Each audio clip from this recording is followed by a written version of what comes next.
The MacBook Neo is the kind of product I never expected Apple to make. At first glance, it almost feels anti-Apple.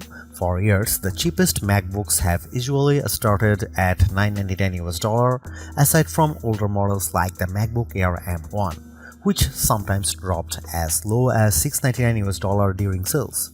But the MacBook Neo starts at just $599 for education users. That is a massive $500 less than the new MacBook Air M5. A price hike that should raise a lot of concerns, and honestly it does.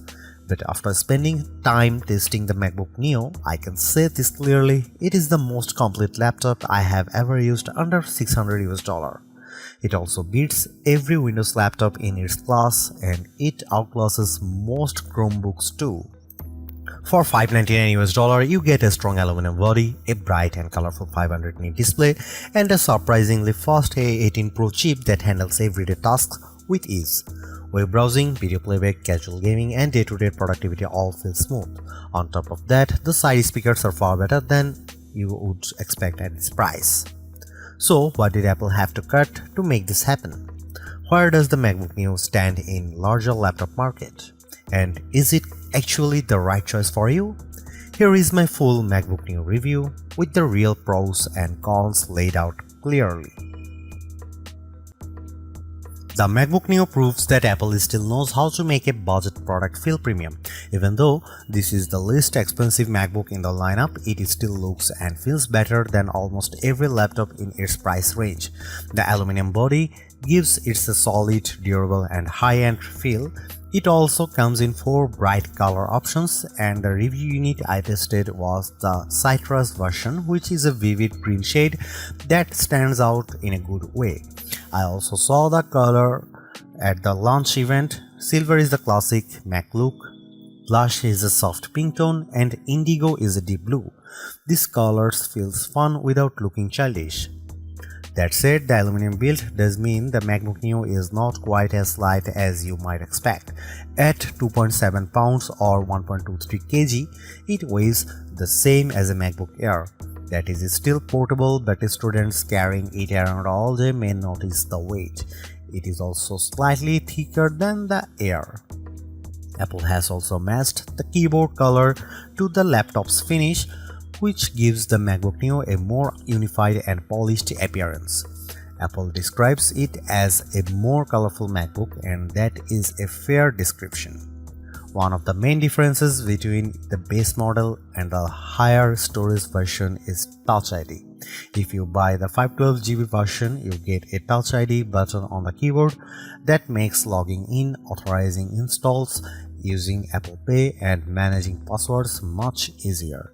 It is a shame that Apple limited this to the more expensive model because biometric security is extremely convenient and is already common in many budget Windows laptops. The base model instead gives you a plain lock button, which is much less useful. The keyboard itself feels comfortable and responsive, just like the Magic keyboards on more expensive Macs, but it misses one major feature: backlighting. On other MacBooks, the keys light up in dark environments, which makes typing much easier in classrooms, libraries, or at night. Without that lighting, the MacBook Neo becomes more difficult to use when the room is dim. That is probably the biggest design compromise Apple made to hit the lower price. It is not a deal breaker, but it is hard to ignore. Along the left side, you get 2 USB-C ports. These also handle charging. Since there is no MagSafe 3 here, the ports look normal, but they are not equal. The rear port uses USB 3 speeds, which reach up to 10 Gbps. That is fine the most accessories, but it is much slower than the Thunderbolt 4 and Thunderbolt 5 ports on more expensive MacBooks. You can still connect a USB-C monitor and run it at 4K 60Hz, which is good. The second USB-C port is much slower because it uses USB 2 technology. That means speeds of just 60 MB per second, which is really only suitable for low demand accessories like wired mice or keyboards. This is one of the more awkward cost-cutting decisions Apple made. The two ports look almost identical, but they behave very differently. That could easily confuse people, especially when a flash drive suddenly transfers data much more slowly than expected. Even though I understand why Apple did it, using USB 2 in a 2026 laptop feels hard to justify. Still, the rest of the design averts that kind of disappointment. The aluminum chassis looks premium, the 13-inch screen is a strong choice for portability, and the display itself is one of the best parts of the MacBook Neo. At 2408 by 1506, it is much sharper than the 1080p panels most budget laptops uses. It also gets up to 500 nits of brightness, which is excellent for a laptop in this price bracket. That brightness makes the screen easy to use outdoors or in bright rooms, while the color reproduction is vivid and rich thanks to support for 1 billion colors. For anyone who has used a cheap laptop with a dull, washed-out screen, the MacBook Neo's panel will feel like a major upgrade. It is one of the best budget laptop displays you can buy and maybe the best of all. The only missing feature, of course, is touchscreen support, because this is still very much an Apple laptop. The A18 Pro chip is one of the biggest reasons the MacBook Neo exists, and it is also one of the most interesting parts of the machine. Instead of using an M series chip like other modern Macs, Apple chose the A18 Pro, the same chip that powered the iPhone 16 Pro. At first, that sounds unusual. Putting a phone chip in a laptop is not the standard approach, but the logic behind it actually makes a lot of sense. Apple has far more experience designing mobile chips than computer chips, and its high-end iPhone silicon is now extremely powerful in a low-cost laptop that may be smarter than using a weak traditional laptop chip that struggles to keep up. By using an older iPhone chip, Apple lowers the cost without sacrificing too much real-world performance. So why not use an older M chip like the M1? Apple says the A18 Pro has a 16-core neural engine that is better suited for on-device AI tasks, including Apple Intelligent features inside macOS. The M1 is not as capable in that area, and the A18 also benefits from faster memory that makes this choice look a lot more strategic than strange. And because the A18 Pro is still a 64-bit ARM-based chip, the MacBook Neo runs full macOS, not a restricted mobile operating system. You are not stuck with iPhone apps. You can run standard Mac software just like you would on a MacBook Air, MacBook Pro, Mac Mini, or Mac Studio. macOS runs well on the Neo, and although it is not as snappy as my MacBook Pro, it still feels impressive for the price. For the best experience though, you should keep expectations realistic and stick mainly to lighter apps. I used built-in tools like GarageBand and Keynote, and both run smoothly. That is the kind of workload this laptop handles best. You can still go beyond that. I installed Steam, which requires Rosetta on non-Intel hardware, and it worked. That shows how open the MacBook Neo is compared with Chromebooks, which are still far more limited in the apps they can run. Some budget Windows laptops also ship with Windows 11 in S mode, which is basically a locked down version of Windows that awkward app restrictions. The MacBook Neo averts all of that. In practical terms, this makes the Neo much more flexible than a Chromebook or a Windows S mode laptop. It is also more useful than an iPad Pro in some ways, even though the iPad Pro may be more powerful on paper. The reason is simple: the Neo runs full Mac software, not iPad OS apps.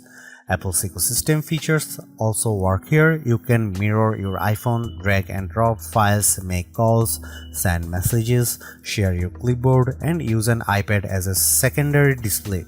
I tested it with the latest M5 iPad Pro, and the setup worked extremely well. That is important because it means the MacBook Neo does not feel like a second-class Mac. You still get the same broad Apple experience as you do on more expensive models, and that is a huge win for a lower cost device. The limits are really about hardware, not software. If you want to do heavy 3D work, advanced video editing or large creative projects, the MacBook Neo is going to struggle. It is not built for those jobs. The biggest concern is the 8GB of unified memory. That is enough for basic use, but it is not generous by modern standards. And because the memory is unified, it is shared between the system and graphics, which makes multitasking tighter than it would be on a laptop with more memory.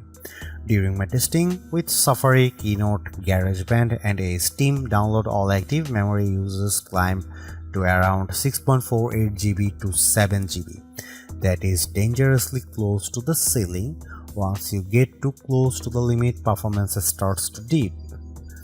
There is also no upgrade path for memory, and you cannot just open the laptop and add more yourself. That means the 8GB configuration is something you have to live with for the lifetime of the device.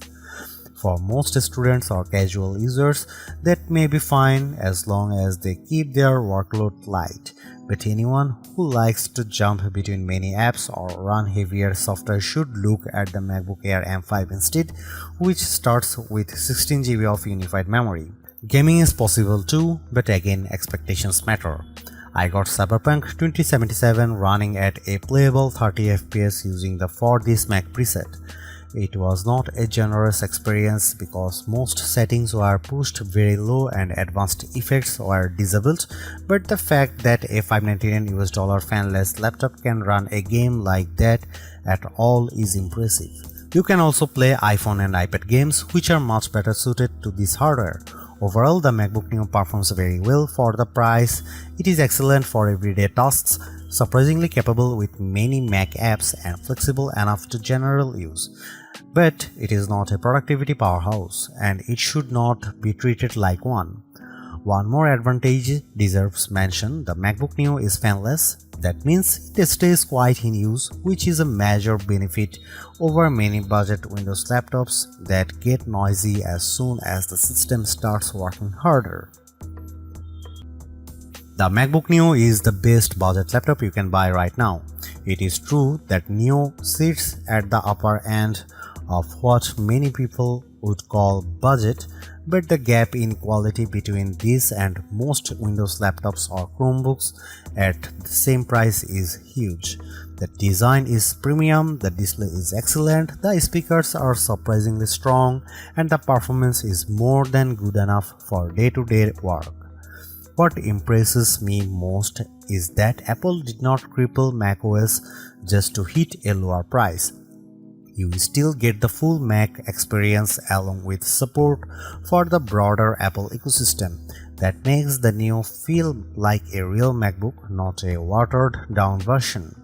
Yes, there are compromises. The USB-C setup is awkward, the keyboard has no backlight, and the 8GB memory limit is restrictive, but those issues are understandable in a laptop this affordable, even if they are still disappointing. At the end of the day, Apple has made a budget MacBook that actually feels worth buying. It is not the cheapest option on the market, but it is one of the smartest.